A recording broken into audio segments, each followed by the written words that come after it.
या रिमेंबर कुछ सालों पहले मैं ऐसी स्टोरीज कवर करता था जो सिर्फ अवेयरनेस के लिए होती थी, आपको सिखाती थी कि किस टाइप के लोगों से आपको दूर रहना चाहिए। बट उसके बाद मैंने वो वीडियोस बनानी बंद कर दी। स्ट्रेंज और डार्क के साथ क्राइम की कैटेगरी मैंने उसके बाद कवर करी। बट आज की स्टोरी आपको सिखाएगी कि किस टाइप के लोगों से आपको दूरी बनाकर रखनी चाहिए। एब्सोल्युटली चटपटी स्टोरी। ऐसी स्टोरी मेरे पूरे चैनल पर आपको सिर्फ एक मिलेगी, ग्रे हॉर्न बस इंसिडेंट। अगर आपने वो वाली नहीं देखी तो जरूर जाकर देखना, ये स्टोरी उससे काफी ज्यादा मिलती जुलती है। इस वीडियो को देखने के बाद आपके मन में बहुत सारे सवाल हो सकते हैं कि आखिर क्यों, कैसे, किस लिए। ये सारे सवालों के जवाब भी मैं आपको बाद में दूंगा। एंड इसके अलावा ये इंसिडेंट इतना ज्यादा अजीब था कि इसको मेन स्ट्रीम मीडिया ने तो कवर तक भी नहीं किया, क्योंकि उनको इसके ऊपर विश्वास ही नहीं हुआ। लेकिन विश्वास करिए, आपको बहुत महंगे माल का नशा हिट करने वाला है अगर आप इस लाइक बटन को दबा देते हैं। अपने इस अंगूठे के साथ सब्सक्राइब बटन को चखने के तौर पर इस्तेमाल कर सकते हैं। और साथ ही कमेंट्स में पिक मी के साथ अपने सवाल भी लिखते रहिएगा, क्योंकि आज भी मैं 5 सवाल उठाने वाला हूं और उनके जवाब मैं आपको एंड में दूंगा। Let's dive in.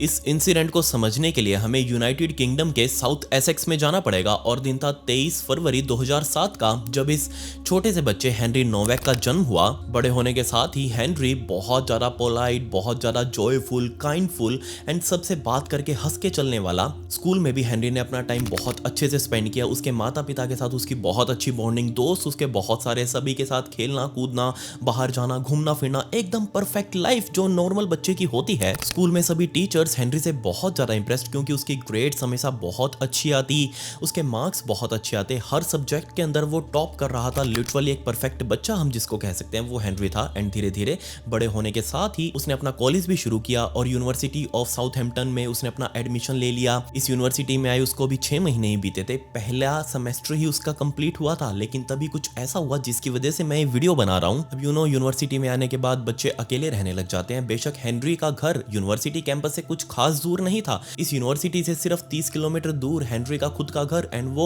यूनिवर्सिटी में रहते रहते बहुत बार दिन के टाइम पर ही अपने घर भी अपने माता पिता से मिलने चला जाता। उसकी पढ़ाई लिखाई भी बहुत अच्छे से चल रही थी। एंड अब क्योंकि फर्स्ट सेमेस्टर उसका कंप्लीट हो चुका था अपनी डिग्री के अंदर, सो उसने सोचा कि क्यों ना इसको सेलिब्रेट किया जाए। बट ये जानने के लिए कि उसके साथ क्या हुआ, उससे पहले आपको ये समझना पड़ेगा कि इस साउथहैम्पटन शहर के अंदर बहुत सारे और लोग भी रहते हैं जो देश विदेश से यहाँ आकर बसे हुए हैं। एंड इन्हीं में से एक परिवार था, किरण खार का ये परिवार। किरण नाम की ये महिला वैसे तो हमारे भारत पंजाब से यहाँ से उठकर उनका परिवार वहां गया था। एंड काफी लंबे टाइम से पूरा परिवार साउथहैम्पटन में ही रह रहा था। किरण के पति, जिनका नाम मैंने काफी ढूंढने की कोशिश करी, उनका नाम मुझे नहीं पता चल पाया। एंड इन दोनों का एक बेटा जिसका नाम विक्रम सिंह डिगवा, ये तकरीबन 22 साल का हो चुका था। एंड विक्रम बहुत छोटे उम्र से ही, बहुत ही छोटी उम्र से ही उसको अपने रिलीजन के बारे में बहुत अच्छा ज्ञान हो चुका था। ऑब्वियसली हर धर्म की तरह सिख धर्म में भी बच्चों को बहुत छोटी उम्र से ही उनके जो ग्रंथ हैं उनके बारे में सिखाया जाता है। एंड जो भी उनके ट्रेडिशन चलते आ रहे हैं, सदियों से चलते आ रहे हैं सिख धर्म के, वो फॉलो हर बच्चा करता है। एंड ये बहुत अच्छी बात है, सभी को अपने अपने धर्म से रिलेटेड सभी जो ट्रेडिशंस हैं उनको फॉलो करने चाहिए। एंड सिख धर्म के अंदर ये भी ट्रेडिशन है कि ये अपने साथ शस्त्र रखते हैं। आपने बहुत बार देखा होगा कि आपके आसपास जो भी आपके सिख दोस्त रहते होंगे, या फिर ये जो जहां पर भी आप पंजाब में अगर कभी जाएंगे तो आपने देखा होगा कि सभी सिख लोग अपने साथ एक पट्टा बांध कर रखते हैं और उसके पट्टे के साथ एंड में एक चाकू जुड़ा होता है, जिसके आगे वो एक कमान सी लगी रहती है, उसके अंदर वो चाकू बंधा रहता है। एंड ये उनका ट्रेडिशन है जिसको कोई भी नकार नहीं सकता। एंड अच्छी बात है, रखना चाहिए अपनी सुरक्षा के लिए। सो विक्रम के माता पिता ने भी बहुत छोटी उम्र से ही उसको इस शस्त्र के बारे में ज्ञान दिया कि तुमको कैसे इसको संभालना है, कैसे तुम्हारे साथ हमेशा रखना है। एंड ये चीज विक्रम की एक फैंटेसी सी बन चुकी थी। अब 12 साल की उम्र में ही उसको ये पता चल चुका था कि हमारे धर्म के अंदर ये शस्त्र रखना जरूरी है। तो इस विक्रम ने उन शस्त्रों को चलाना तक सीख लिया बहुत छोटी उम्र में। 12-13 साल का बच्चा, आप इमेजिन कर सकते हैं क्या ही उसकी समझ होगी। लेकिन विक्रम को इन शस्त्रों के साथ बहुत ज्यादा ऑब्सेशन हो चुकी थी। विक्रम अपने माता पिता के साथ हर हफ्ते जिद करता कि उस साउथहैम्पटन की मार्केट में जा जाकर अलग अलग दुकानों से अलग अलग ये शस्त्र खरीद कर लेकर आता। एंड अपने कमरे में उसने दीवार पर बहुत सारे ऐसे शस्त्र लटका कर रखे हुए थे। अब मेरे भी बहुत सारे ऐसे सिख दोस्त हैं जो अपने धर्म के मुताबिक उस शस्त्रों को हमेशा पहन कर रखते हैं, जिसमें किसी को कोई भी समस्या नहीं है। वो उनको कभी भी यूज नहीं करते अनटिल एंड अनलेस ये चीज बहुत ज्यादा जरूरी ना हो। बट ये विक्रम साउथहैम्पटन में रहते हुए अपने उस शस्त्र को हमेशा हाथ में लपेट कर चलता एंड इवेंचुअली वो कई बार तो किसी किसी को देखकर ये ब्लेड भी बाहर निकाल लेता। बेशक उसके साथ उसने कभी कुछ किया नहीं, लेकिन ये ऑब्सेशन अंदर ही अंदर बढ़ती जा रही थी, बढ़ती ही जा रही थी। और अब दिन आ चुका था 3 दिसंबर 2025 का, यही 3 दिसंबर जो गई है अभी। इस दिन हेनरी के फर्स्ट सेमेस्टर का लास्ट एग्जाम था एंड उस एग्जाम को देने के बाद हेनरी बहुत ज़्यादा रिलैक्स्ड महसूस कर रहा था। उसने अपने दोस्तों के साथ भी खुशी जाहिर करी कि चलो यार एग्जाम पूरे हो चुके हैं, अब थोड़ा सा एंजॉय का टाइम है। बहुत ज़्यादा स्ट्रेस रहा है पिछले कुछ दिनों में पढ़ाई का, इसलिए अब थोड़ा एंजॉय करना बनता है। एंड सभी दोस्तों ने उसके हाँ कर दी एंड ये सभी लोग रात को नाइट आउट के लिए निकले एंड नाइट आउट के नाम पर ये सभी लोग एक बार के अंदर बैठ चुके थे। रात तकरीबन 8:45 बजे हेनरी अपने अपार्टमेंट से निकला एंड ये सारे दोस्त एक क्लब की तरफ जा रहे थे, बट बीच में हेनरी अकेला एक दुकान पर रुका। इस दुकान से उसने कुछ बियर वगैरह खरीदी एंड उसके बाद ये सारे लोग हॉबिट क्लब नाम के उस बड़े सारे क्लब के अंदर गए एंड वहां बैठकर इन्होंने पीनी वीनी शुरू करी। दारू वगैरह पीकर अच्छा खासा नशा जब हो चुका था सबको, तब हेनरी अपने इस क्लब से बाहर निकला। इस टाइम तक 11:15 के आसपास का टाइम हो चुका था एंड उसने बाहर निकलते फोन बाहर निकाला एंड क्लब की जो स्नैपचैट ये जो बनाते हैं ना, स्ट्रीक्स वगैरह भेजते हैं, ये बड़े अजीब से लगते हैं मुझे। ये स्ट्रीक वगैरह बना कर भेजने लगा एंड भेजते वो अपना फ़ोन चलाते हुए अपने उसी चौक को क्रॉस करते हुए अपने घर की तरफ जा रहा था। बट इसी चौक के ऊपर उस टाइम पर विक्रम सिंह डिगुआ भी निकला हुआ था। ये दोनों आपस में आमने सामने से क्रॉस करने वाले थे। इधर से हेनरी अपना कोई भी गाड़ी पास से निकलती तो उस गाड़ी को हेलो कार, वो जो गुड लक वगैरह बोलते हैं ना, good luck good luck good luck, ऐसे ही हेनरी हर पास होते हुए गाड़ी को हेलो कार बोलते हुए आगे की तरफ जा रहा था एंड विक्रम सिंह डिगुआ उस चौक को इस तरफ से क्रॉस करते हुए सामने की तरफ आ रहा था। सो इसीलिए बीच में हेनरी एंड ये विक्रम सिंह डिगुआ, इन दोनों का आपस में कंधा लगा एंड तभी हेनरी ने पीछे घूमकर देखा, विक्रम ने भी पीछे घूमकर देखा एंड हेनरी ने तब अपनी अंग्रेजी भाषा में उसको शायद बैडमैन कहा। अब सामने खड़ा हुआ विक्रम सिंह डिगुआ, उसने पूछा कि कौन बैडमैन? हेनरी ने कहा तुम बैडमैन। विक्रम ने कहा मैं बैडमैन नहीं हूं। हेनरी ने दोबारा कहा तुम बैडमैन। ये सारी चीजें एक सीसीटीवी रिकॉर्डिंग के अंदर भी कैद हुई एंड तब विक्रम ने एडमिट किया कि हाँ मैं बहुत गंदा आदमी हूं एंड ये बात बोलकर उसने हेनरी का फोन जो वो अपने हाथ में लेकर चल रहा था, हेनरी के फोन के ऊपर झपट्टा मारा एंड इसके बाद एक अजीब सी भसड़ शुरू हो चुकी थी। इसके कुछ ही मोमेंट्स बाद हेनरी आगे आगे भाग रहा था एंड विक्रम पीछे पीछे उसके भागने लगा एंड भागते भागते हेनरी बार बार पीछे मुड़कर देख रहा था कि उसके पीछे तो नहीं आ रहा, लेकिन विक्रम जस्ट उसके पीछे था, उसको बार बार पकड़ने की कोशिश कर रहा था। फाइनली हेनरी एक घर की फेंस लगी हुई थी, उस फेंस के ऊपर चढ़कर कूदा एंड पीछे से विक्रम भी उसके ऊपर कूद चुका था। हेनरी उस गार्डन में से भागते हुए दोबारा से रोड के ऊपर आ चुका था एंड वहां जाकर वो गिर गया। विक्रम के सामने वो बोल रहा था कि रुक जा मुझे दर्द हो रहा है, बट विक्रम नहीं रुका। उसने कहा कि नहीं तुम्हें कुछ भी नहीं हो रहा एंड जब बार बार हेनरी उसको अपने से दूर हटने की बोल रहा था, तब विक्रम दोबारा से नीचे की तरफ झुका एंड उसने हेनरी का फोन खींच लिया एंड उस फोन से ही हेनरी के खुद के फोन का कैमरा ऑन करके हेनरी के फेस को रिकॉर्ड करने लगा। In between the main time जब वो हेनरी का फेस रिकॉर्ड कर रहा था, तब इस विक्रम ने खुद का फोन निकाला एंड बजाय किसी पुलिस वाले को या फिर किसी मदद को फोन करने के, इसने सीधा अपनी फैमिली को फोन किया। इसकी फैमिली में इसकी माँ किरण, इसका पिता एंड इसका भाई गुरप्रीत, ये तीनों मौके पर पास ही में तो रहा करते थे। ये तीनों मौके पर उस रोड पर आ चुके थे एंड इन तीनों ने देखा कि नीचे हेनरी पड़ा हुआ है, उसके ऊपर ही विक्रम खड़ा है एंड इसके फोन से वो कुछ रिकॉर्ड कर रहा है। जब गुरप्रीत यानी कि इस विक्रम का बड़ा भाई यहां पहुंचा तो उसने देखा एंड उसने समझ लिया कि यहां कुछ बहुत बड़ी दिक्कत है। आसपास के पड़ोसी और भी लोग निकलकर यहां आ चुके थे। किसी ने भी इमरजेंसी नंबर्स को फोन नहीं किया, बल्कि गुरप्रीत विक्रम का बड़ा भाई, इसने 999 डायल करके पुलिस वालों को बताया कि आप प्लीज यहां आ जाइए, यहां लड़ाई हो रखी है। जी हां, उसने फोन करते ही पुलिस वालों को यह बताया कि जनाब हमारे ऊपर अटैक हुआ है, हमारे ऊपर किसी ने रेसिस्ट अटैक किया है, हमारे धर्म के ऊपर टिप्पणियां करते हुए हमें जान से मारने की कोशिश करी है। अब जैसे ये बात नीचे लेटे हुए हेनरी ने सुनी, वो कुछ बोल नहीं पा रहा, लेकिन फिर भी वो रिलैक्स्ड था ये सुनकर कि चलो पुलिस अब यहां पर आ जाएगी, मैटर यहीं शांत हो जाएगा। जल्दी ही पुलिस वालों की गाड़ी चाव चाव करते हुए इस मौके पर पहुंच चुकी थी। अब सबसे बड़ी भसड़ तो पुलिस वालों ने मचाई। जैसे ही यहां पर पहुंचे, इन्होंने पूछा कि हाँ जी बताओ क्या बीमारी है। विक्रम के फैमिली वालों ने बताना शुरू कर दिया कि ये लड़का जो नीचे पड़ा हुआ है हेनरी, इसने हमारे ऊपर रेसिस्ट अटैक किए हैं, हमें काला काला बोला है, हमें इलीगल इमिग्रेंट्स बोला है, जबकि हमारा जन्म तो यहीं यूके में ही हुआ है, फिर भी हमें ऐसा कुछ सुनने को मिल रहा है। अब इन सब बातों के लिए यूके पुलिस बहुत ज्यादा तत्पर रहती है। उनको ये चीज बर्दाश्त नहीं है कि कोई ऐसे रेसिज्म वहां पर फैलाए, इसलिए मौके पर नीचे पड़े हुए हेनरी को उन्होंने उल्टा किया। अब हेनरी बार बार बोलने की कोशिश कर रहा है कि मुझे मत पकड़ो, मुझे बहुत ज्यादा दर्द हो रहा है, बट पुलिस वालों ने नहीं सुना। उसके ऊपर बैठकर उसको उल्टा घुमाया, नीचे की तरफ सड़क की तरफ उसका फेस किया, पीछे उसके हथकड़ियां लगा दी। नीचे लेटे हुए हेनरी से वो बार बार पूछ रहे थे कि बता तूने क्या बोला है, बता तूने क्या बोल रहा है। हेनरी बार बार बताने की कोशिश कर रहा है, जनाब मैंने कुछ नहीं बोला, बल्कि मेरे ऊपर अटैक हुआ है। लेकिन पुलिस वालों ने भी नहीं सुनी। साइड में खड़े हुए विक्रम और उसके फैमिली वाले बार बार बोल रहे थे कि इसने हमारे ऊपर अभद्र टिप्पणियां करी हैं। हमारी जो पगड़ी है, सिख धर्म में जो पगड़ी है वो बहुत ही रिस्पेक्टेबल होती है, एंड उसके ऊपर अगर कोई गलत तरीके से टच भी कर दे तो ये भी बर्दाश्त नहीं होता, जो कि बिल्कुल ठीक बात है। धर्म का अपना अपना ट्रेडिशन है। सो यहाँ विक्रम और उसके परिवार वालों ने कहा कि इसने हमारी पगड़ियां खोलने की कोशिश करी। जब पुलिस वालों ने घूमकर विक्रम की तरफ देखा तो उसकी पगड़ी एक्चुअल में लूज थी, उस साइड में से उसका कपड़ा लटक रहा था, एंड इनफैक्ट उसकी शर्ट भी ऊपर से फटी हुई थी। तब विक्रम ने कहा कि मेरे ऊपर अटैक हुआ है, इसके साथ तो कुछ भी नहीं किया। तब पुलिस वालों ने हेनरी को पकड़कर उठाना शुरू कर दिया। लेकिन जब पुलिस वालों ने देखा कि हेनरी खुद से चल नहीं पा रहा, तब उसको बार बार पीछे से धक्का देते हुए आगे अपनी गाड़ी की तरफ लेकर जाने लगे। लेकिन हेनरी बीच में ही चलते चलते नीचे कोलैप्स हो चुका था। वो नीचे गिर गया, एंड इसके बाद पुलिस वालों ने जब उसको थप्पड़ मार मार के उठाने की कोशिश करी, लेकिन हेनरी उसने अपनी आंखें नहीं खोली। एंड जब पुलिस वालों ने चेक किया तो उसकी नब्ज भी नहीं चल रही थी। लिटरली हेनरी हथकड़ियां लगे लगे ही पुलिस वालों के हाथों में मर चुका था। जिसके बाद पुलिस वालों ने आनन फानन में मेडिकल इमरजेंसीज को फोन किया और बजाय कोई एम्बुलेंस के सीधा हेलीकॉप्टर ही मंगवाया कि जल्दी से आओ, यहाँ बहुत बड़ी भसड़ मच गई है। एक कैदी को हमने अरेस्ट किया था एंड वो मौके पर ही मरने को हो रहा है, लगभग मर ही चुका है। जल्दी हेलीकॉप्टर वहां आया एंड उसको लिफ्ट किया गया, नजदीकी हॉस्पिटल में वहां पहुंचाया गया। सो आगे इस केस में क्या हुआ उसको समझने से पहले आपको ये समझना पड़ेगा कि इस पूरे भसड़ के अंदर आखिर हुआ क्या था। कुछ ही मिनटों पहले हेनरी यहाँ क्या कर रहा था, किसके साथ वो भिड़ा था एक्चुअल में आगे। सो जैसे ही हेनरी और विक्रम ने आपस में पाथ क्रॉस के उनके कंधे की आपस में टक्कर हुई, उसके बाद विक्रम हेनरी के ऊपर थोड़ा सा अग्रेसिव हो चुका था। बट इसके पलट में हेनरी ने विक्रम को कहा कि तुम बुरे मैन, कि तुम एक बुरे आदमी हो। विक्रम ने कहा नहीं मैं बुरा नहीं हूं। हेनरी ने दोबारा कहा कि नहीं तुम बुरे आदमी हो। तब यहाँ विक्रम ने एडमिट किया कि हाँ मैं बहुत बुरा आदमी हूँ।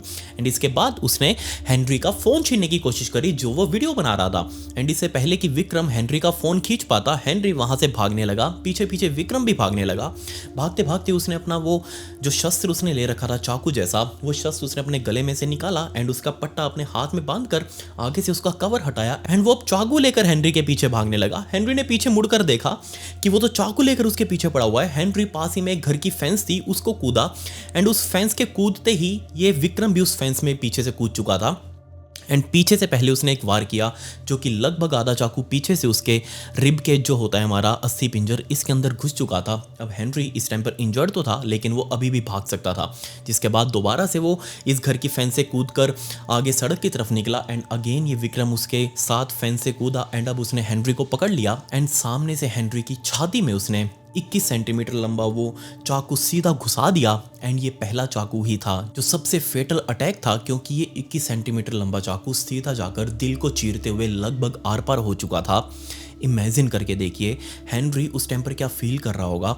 एंड जब ये अस्थि पिंजर से होते हुए चाकू अंदर घुसा, इसी टाइम पर उसका फेफड़ा पूरे तरीके से फट चुका था। अंदर उसके इंटरनल ब्लीडिंग शुरू हो चुकी थी। बेशक खून अभी बाहर नहीं दिख रहा था लेकिन अंदर उसके इंटरनल ब्लीडिंग शुरू हो चुकी थी। हेनरी नीचे गिर गया। ऊपर बैठकर इस विक्रम ने 3 वार और किए, टोटल 4 वार उसकी छाती के ऊपर। उसके फेफड़े दोनों साइड से अंदर से कोलैप्स होने की कगार पर थे, इंटरनल ब्लीड कर रहे थे। अंदर ही अंदर हेनरी का दम घुट रहा होगा। एंड ये बात उसने अपने सामने खड़े विक्रम को भी बताई कि मुझसे सांस नहीं ली जा रही, प्लीज मुझे छोड़ दो।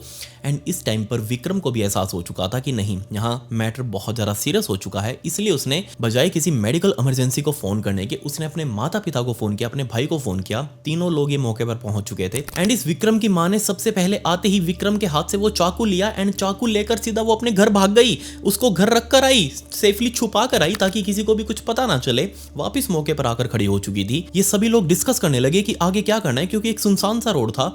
अभी तक यहाँ आधी रात के आसपास का टाइम हो चुका था, सभी लोग लगभग सोने वाले थे। सो इसीलिए यहाँ आसपास कोई ज्यादा लोग नहीं थे। लेकिन जब ये भसड़ हो चुकी थी, शोर शराबा हो चुका था, तब लोग आ चुके थे।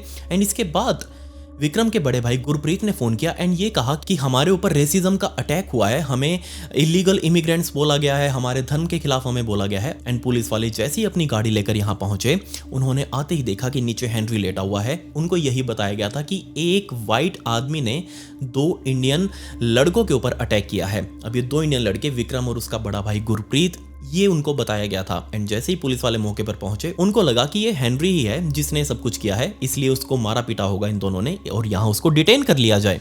पुलिस वालों ने बिना कुछ सुने ही हेनरी से उसके हाथ पीछे किए एंड उसके हाथों पे हथकड़ियां लगा दी। एंड लास्ट के 3 मिनट बार बार जो पुलिस वाले ने उसको पकड़ा हुआ था, हेनरी उसको बार बार बोल रहा था कि मुझसे सांस नहीं ली जा रही, मेरा दम घुट रहा है। लेकिन पुलिस वाला बोल रहा था कि दम तो तेरा तब घुटेगा जब हम तुझे पुलिस स्टेशन लेकर जाएंगे।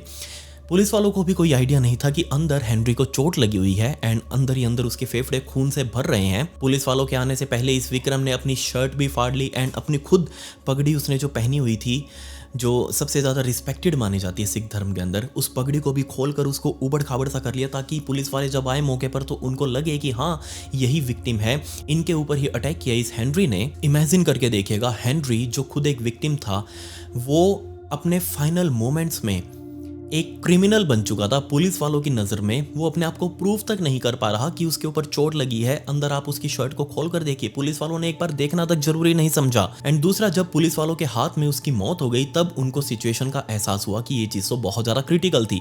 अगले दिन सुबह सुबह पुलिस वालों ने सबसे पहला काम यही किया कि आसपास जितने भी CCTV लगे हुए थे सबकी रिकॉर्डिंग्स मंगवाई ताकि एक्चुअल में वो देख सके कि क्या बीमारी हुई थी इन दोनों के बीच में। पोस्टमार्टम रिपोर्ट में हेनरी के पैरों के अंदर भी चोट दिखाई थी जिसके अंदर उस पर चाकू से वार किए गए थे एंड 4 वार उसके छाती में आगे एंड 1 वार उसकी कमर में पीछे से उसके फेफड़ों के ऊपर किया गया था। बट इसमें हैरान कर देने वाली बात यह थी कि जब हेनरी का ब्लड टेस्ट किया गया उसके अंदर अल्कोहल की मात्रा देखी गई तो वो ड्रिंक एंड ड्राइव के लेवल से थोड़ी नीचे थी। मतलब लगभग हेनरी सूफी ही था, वो सोबर था, उसने इतनी दारू नहीं पी रखी थी कि वो बिल्कुल ही भंड होकर किसी से भी जाकर लड़ ले, उसको होश था, वो कंप्लीटली अपने सेंस के अंदर था। एंड दूसरा, डॉक्टर्स ने कहा कि जितना गहरा वार उसके दिल के ऊपर लगा था, अगर पुलिस वाले उसको विक्टिम भी समझ लेते, हेनरी को टाइम से भी हॉस्पिटल पहुंचा देते, तो भी वो बच नहीं पाता क्योंकि उसका दिल आमने और सामने, मतलब कि एक साइड इधर से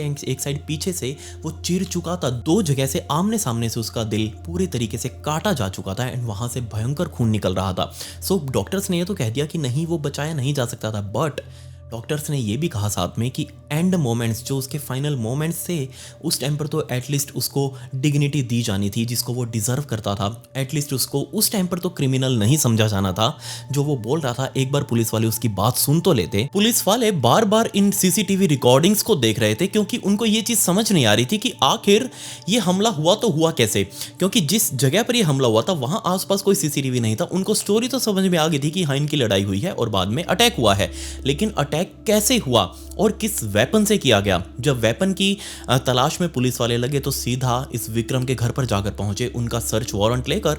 एंड इस घर के अंदर ही एक दुपट्टे के अंदर लिपटा हुआ पुलिस वालों को वो शस्त्र मिला, वो चाकू जो इस विक्रम ने अपने ऊपर बांधा हुआ था उस पट्टे के साथ। एंड उसको लेकर पुलिस वाले सीधा हॉस्पिटल गए, उसकी फोरेंसिक जांच करवाई। एंड कमाल की बात यहाँ ये थी कि जब इस परिवार से पूछताछ की गई तो किरण ने बता दिया तुरंत कि हाँ, मैं ही अपने बेटे विक्रम से ये चाकू से छीन कर लेकर गई थी ताकि वो किसी और के ऊपर अटैक ना कर दे। उसने ये नहीं बताया कि मैं अपने बेटे के कांडों को छुपाना चाह रही थी, उसने कहा कि किसी और के ऊपर हमला ना कर दे, इसलिए मैं उससे छीन कर लेकर गई थी। दूसरा, पुलिस वालों को इस घर को जांच करते हुए मोबाइल फोन भी मिला जो कि हेनरी का था। पुलिस वाले कब से इसको ढूंढ रहे थे एंड ये मोबाइल फोन ही था जो इस पूरे केस को खोलने वाला था, क्योंकि जो कुछ ये विक्रम बता रहा था, उसका परिवार बता रहा था, ऐसा कुछ भी नहीं था। क्योंकि रिमेंबर, ये हेनरी स्नैपचैट पर वीडियो रिकॉर्ड कर करके भेज रहा था एंड उसके अंदर उसने रिकॉर्डिंग का बटन ऑन करके छोड़ दिया एंड सब कुछ रिकॉर्ड हो रहा था इन दोनों के बीच में। एंड पुलिस वालों को एक्चुअल फुटेज मिल चुकी थी कि इन दोनों के साथ क्या क्या कुछ हुआ। इस फुटेज को देखते ही फर्स्ट सेकंड से पुलिस वाले समझ चुके थे कि हेनरी ने एक बार भी इनके ऊपर कोई रेसिज्म का कमेंट नहीं किया, कोई रेशियल अब्यूज नहीं किया, यानी कि इनको कुछ भी गलत नहीं बोला, विक्रम को स्पेशली कुछ भी गलत नहीं कहा था। एंड दूसरा, इस वीडियो के अंदर क्लियरली पूरे इंसिडेंट में कहीं भी उस विक्रम की पगड़ी के साथ छेड़छाड़ नहीं की गई, जैसा कि विक्रम और उसका परिवार कहता आया था कि हमारे पगड़ी के ऊपर उसने पकड़कर उसको खोलने की कोशिश करी है, हमारे ऊपर रेशियल अटैक किया है, ऐसा कुछ भी नहीं था। ये वीडियो क्लियरली सामने प्रूफ थी। सो अब इन सारे सबूतों को उठाकर पुलिस वाले स्पेशली इनके घर पर गए इनको अरेस्ट करने के लिए। सबसे पहले विक्रम को अरेस्ट किया गया, इसको पूछताछ के लिए पहले तो पुलिस स्टेशन लेकर गए। वहां ये हर सवाल का जवाब नो कमेंट दे रहा था। क्योंकि वहाँ पर अधिकार है किसी भी सवाल के जवाब ना देने का। बेशक आप चुप रह सकते हैं, यहाँ भी है अपने, बट वहाँ कुछ ज़्यादा इस चीज़ को लोग फॉलो करते हैं। सो ये बिल्कुल चुप रहा, लेकिन एक पॉइंट पर आकर इसने एक बहुत ही प्रिपेयर्ड सी स्टेटमेंट बताई। इसने बताया कि हेनरी ने बाद में वीडियो रिकॉर्ड करनी शुरू करी थी, क्योंकि ये शराब पिए हुए था। इसने पहले ही मेरे मुंह के ऊपर मुक्के मार दिए थे, मेरी पगड़ी के साथ छेड़छाड़ कर दी थी। वीडियो रिकॉर्ड तो बाद में हुई, लेकिन पुलिस वाले बोल रहे थे कि इस वीडियो के अंदर क्लियरली देखा जा रहा है तू दूर से इसके पास में आ रहा है, मतलब ये वीडियो पहले से शुरू हुई है। लेकिन हेनरी ने क्लियरली मना कर दिया कि नहीं, पहले ही हमारी लड़ाई हो चुकी थी, वीडियो तो बाद में बननी शुरू हुई। एंड दूसरा, मैंने अपना ये शस्त्र मेरे सेल्फ डिफेंस में यूज किया है, क्योंकि हेनरी बार बार मेरे गले में से मेरा शस्त्र निकालकर मेरे ऊपर ही मारने की कोशिश कर रहा था, और क्योंकि वो मुझे ना मार पाए इसलिए मैंने सेल्फ डिफेंस में उसके ऊपर हमला कर दिया। बट 8 दिसंबर 2025 के दिन ये दोनों, विक्रम और विक्रम की मां, दोनों को ही मर्डर के आरोप में उठा लिया गया। स्पेशली इस विक्रम के ऊपर तो मर्डर चार्जेस लगे, जबकि इसकी मां किरण के ऊपर मर्डर को असिस्ट करने के चार्जेस लगे। उठाया तो वैसे पूरे परिवार को गया था, इसके पिता को भी यानी इसके भाई गुरप्रीत को भी, बट गुरप्रीत और उसके पिता को छोड़ दिया गया क्योंकि उनका कुछ खास रोल दिखा नहीं, क्योंकि सब कुछ क्लियरली सामने था वीडियो के अंदर। लेकिन फिर भी गुरप्रीत को असिस्ट करने के आरोप में चार्जेस लगे थे, लेकिन उसको बेल मिल गई। ये नॉन बेलेबल ऑफेंस था, क्योंकि फ़ोन तो उसी ने किया था। उसने पुलिस के सामने झूठ बोला था कि हमारे ऊपर हमला हुआ है, एक गोरे ने आकर हमारे ऊपर रेशियल कमेंट्स किए हैं एंड वो हमें नीचा दिखाने की कोशिश कर रहा है, हमारे ऊपर हमला कर रहा है। ये सब कुछ उसने फ़ोन पर बताया था, इसीलिए गुरप्रीत को भी उठाया गया। कोर्ट में जब ट्रायल शुरू किया गया तो प्रोसिक्यूटर ने क्लियरली कहा कि हेनरी एक अकाउंटेंसी का स्टूडेंट था। जब ये बार में से निकला उस टाइम पर भी इसके ब्लड के अंदर इतनी अल्कोहल नहीं थी कि ये अपना होश और हवास खो बैठे। इसके ब्लड लेवल में अल्कोहल लिमिट मात्रा में थी, जिसका मतलब साफ था कि ये सूफी था, ये अपने होश में था एंड ये कोई भी ऐसा काम जानबूझकर तो नहीं करेगा जो खुद इसकी जान पर बन जाए। तो ये चीज़ साफ है कि विक्रम ने ही इससे आकर जानबूझकर पंगे लिए होंगे। एंड इस केस का सबसे मेन ट्विस्टेड पॉइंट जब इस विक्रम को कोर्ट के अंदर पेश किया गया एंड जजेस ने, जिसमें 8 वुमेन एंड 4 मेन जजेस की एक पूरी बेंच थी, ये 12 जजेस की बेंच बैठाई गई स्पेशल इस केस के लिए। एंड इन सभी लोगों ने, इन सभी जजेस ने एक ही सवाल पूछा इस विक्रम से कि बाबूजी ये तो बता दे तूने सब कुछ किया क्यों। एंड जो इसने जवाब दिया वो सच में अनबिलीवेबल था, एंड इसी वजह से मैं ये वीडियो बना रहा हूँ। जी हाँ, इसने कहा कि मेरे पास बहुत छोटी उम्र से ही शस्त्रों का कलेक्शन है। आप मेरे कमरे में जाकर देखेंगे तो अलग अलग शस्त्रों का कलेक्शन आपको मेरे पास देखने को मिलेगा, जिसमें छोटे से लेकर बड़े तक सारे शस्त्र कलेक्टेड हैं। एंड मैं बहुत छोटी उम्र से ही इनको यूज करने की ऑब्सेशन पाल कर बैठा हूं अपने अंदर। मैं हर रोज डेली अपने घर से बाहर निकलता हूं यही सोचकर कि आज तो कहीं ना कहीं मुझे शस्त्र इस्तेमाल करने का मौका मिल जाए। मैं सिर्फ ये बहाने ढूंढता रहता हूं कि कहीं ना कहीं तो इनको यूज करूं। बहुत छोटी उम्र से ही मैं इनको यूज करना चाह रहा था, लेकिन मुझे कोई भी तरीका मिला नहीं किसके ऊपर कैसे यूज करूं। मैंने चलाना सीख लिया, मेरे पास सामान है, लेकिन मैं उसको इस्तेमाल नहीं कर सकता। एंड सिर्फ इस्तेमाल करने के लिए ही मैं उस रात निकला था एंड इवेंचुअली मेरे सामने हेनरी आया एंड मैंने उसके ऊपर इस्तेमाल किया। बट इस ट्रायल के बाद अगले ट्रायल में ये विक्रम दोबारा से पलट गया। इसने कहा मैं अपने सेल्फ डिफेंस में सब कुछ यूज कर रहा था, क्योंकि मुझे लग रहा था कि हेनरी ने दारू पी रखी है एंड वो मेरे ऊपर हमला करने वाला है मेरे ही चाकू से। वो मेरे चाकू को मेरे गले से भी निकाल लेगा एंड उसको खोलकर मेरे ऊपर हमला भी कर देगा। ऐसा कैसे पॉसिबल है? जजेस बेवकूफ नहीं थे, उन्होंने तुरंत कह दिया कि नहीं, ये तो तुम अपनी मुंह बोली बातें बना रहे हो। जिसके बाद किरण से जब पूछा गया कि तुमने अपने बेटे को असिस्ट क्यों किया, तुमने उसको रोका क्यों नहीं, तब किरण ने बताया कि जब तक मैं वहां पहुंची वहां इनकी लड़ाई खत्म हो चुकी थी एंड मैंने तो बस इससे वो चाकू लेकर, अभी क्योंकि शस्त्र हमारे धर्म के अंदर बहुत पवित्र माना जाता है एंड मैंने उससे वो छीन कर उसको बहुत धार्मिक तौर पर अपने पास रखा ताकि इसका कहीं भी बेअदबी ना की जा सके, ताकि शस्त्र के साथ कहीं भी बेअदबी ना की जा सके। मैंने तो बस इसलिए विक्रम से वो लिया था, मेरा कोई इंटेंशन नहीं था कि मैं उसको छुपाऊं कहीं जाकर। खैर ये जो 28 मई गई थी, इस दिन कोर्ट में निर्णय सुनाया गया कि हाँ, ये दोनों इस मर्डर के अंदर आरोपी हैं एंड 1 जून के दिन, ये जो 1 जून गया है अभी, इसी दिन इनको सज़ा सुनाई गई।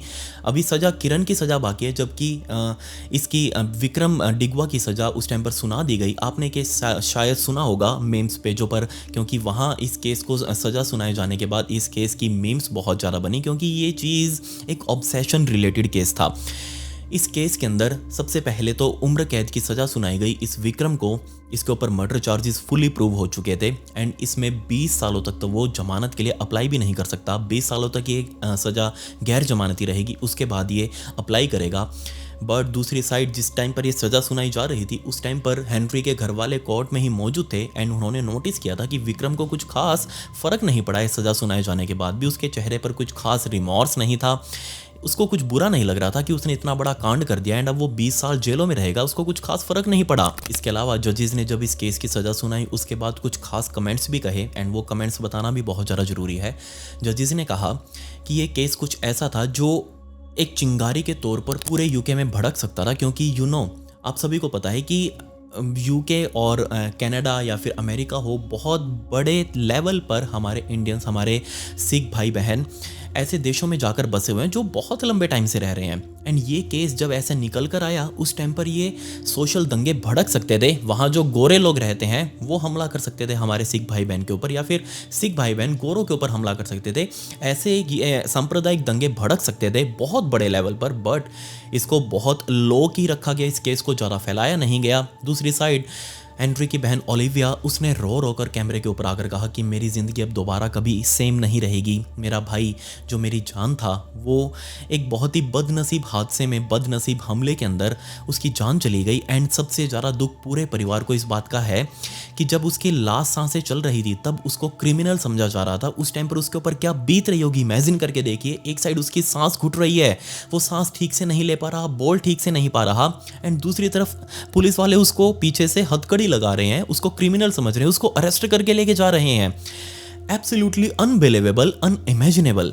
आप बताइए इस केस के अंदर क्या और कुछ हो सकता था, या फिर आपने इसके बारे में क्या सुना था? अगर हाँ तो उसके बारे में नीचे जरूर जिक्र करें, या फिर अगर आपने ऐसा कोई केस देखा हो तो उसके बारे में भी जरूर मुझे बताएं। ये जो 17 जून आएगी इस दिन किरण को भी सजा मिलेगी, तो उसके बारे में भी मैं आपको ब्रॉडकास्ट चैनल में अपडेट कर दूंगा। बट उससे पहले मुझे अब आपको यही कहना है कि देखो, हमारे आसपास बहुत सारे अजीब अजीब लोग रहते हैं। पता नहीं कौन कैसे किस मूड में घर से निकला है, क्या सोच कर निकला है, क्या उसने अपनी ज़िंदगी में ऑब्सेशन पाली हुई है, कुछ नहीं पता किसी का। सामने से आने वाला बंदा हमारी मौत बनकर आ जाए, कोई आइडिया नहीं है। इसलिए खुद को हमेशा सेफ रखें।